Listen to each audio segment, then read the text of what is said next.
We're going through the Spybot Search and Destroy install next. This program is a freeware program that can detect and remove spyware, adware, and other malicious software, which we call malware, from your computer. It also has settings that can prevent spyware from infecting your computer. Adware is a form of spyware that collects information about the user in order to display advertisements in the web browser based on the information it collects from the user's browsing patterns. Malware can attack your computer through the web browser, specifically Internet Explorer. Examples of malware are spyware installers and browser installers. Examples of malware are spyware installers and browser hijackers. A browser hijacker is a small program or registry setting that can adversely affect. A browser hijacker is a small program or registry setting that adversely affects the behavior of the web browser. The type of behavior includes a change in the Internet Explorer start page and search pages, which are very frustrating if you've ever went through that. So let's go through our install. First of all, you can go to your search engine and type in install Spybot Search and Destroy.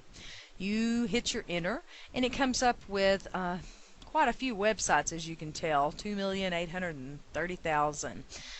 But I always try to go with the actual website of whoever made the actual application itself.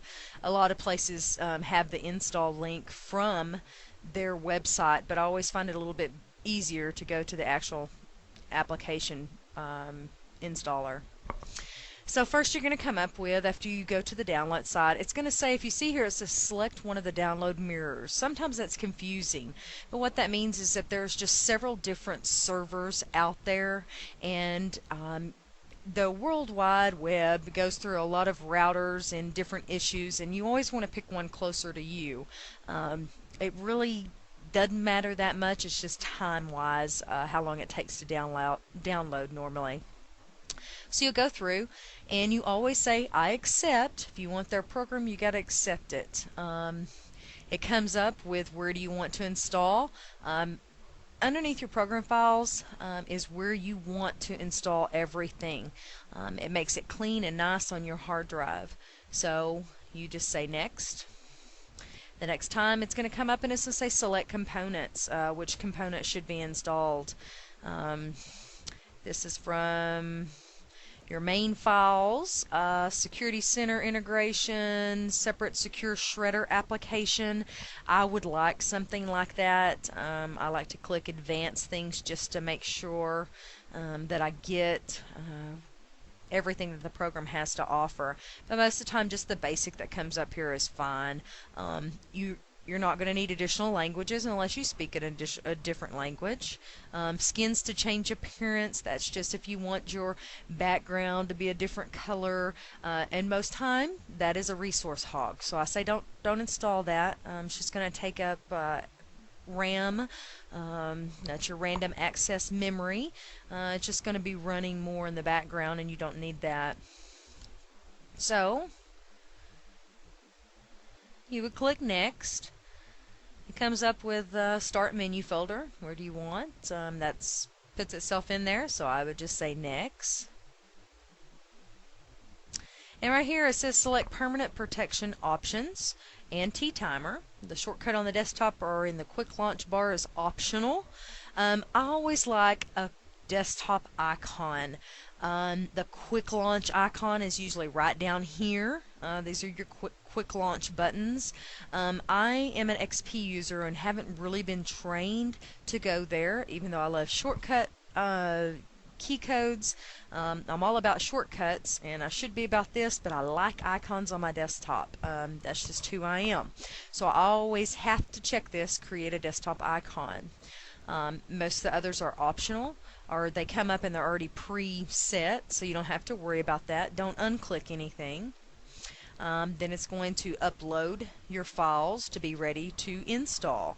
It'll go through that process, and then you'll go through the install. And as always, I'll tell you, either click Next, Install, or Accept, and then it's going to be finished. It's going to ask if you want to run these, and of course you do, and you will want to run the updates. Now, this is going to give you a few options upon your first time that you run it. You're going to want to always, anything that pops up like this, click Don't Show Again. You don't want to see this stuff every single time your computer boots up or you start this program. So just click the check and say OK. It's going to come down and it's going to tell you, do you want to run a registry backup? For a brand new computer, I always say do not run a registry backup if you've just had it for a week or so.